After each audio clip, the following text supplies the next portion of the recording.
Commissioner সাহেবের সঙ্গে আমাদের একটা অ্যাপয়েন্টমেন্ট ছিল। কমিশনার সাহেব মিটিংয়ে ছিলেন। ওনার পক্ষে এডিশনাল কমিশনার হাফিজ সাহেবের সঙ্গে আমরা দেখা করেছি, কথা বলেছি, বৈঠক করেছি। 29 জুন আমরা ঢাকা মহানগরে কর্মসূচি পালন করব তার মুক্তির দাবিতে। সে অনুযায়ী আমরা অবহিত করার জন্য একটি চিঠি নিয়ে এসেছি।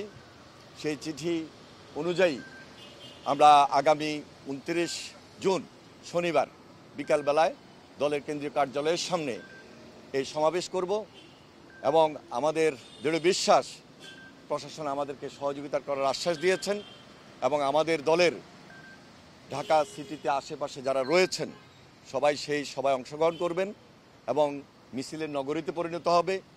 এই আওয়াজ থেকে, এই সমাবেশ থেকে নতুন আওয়াজ তৈরি হবে এবং দেশনেত্রী বেগম খালেদা জিয়ার মুক্তি দিতে বাধ্য হবে এই সরকার।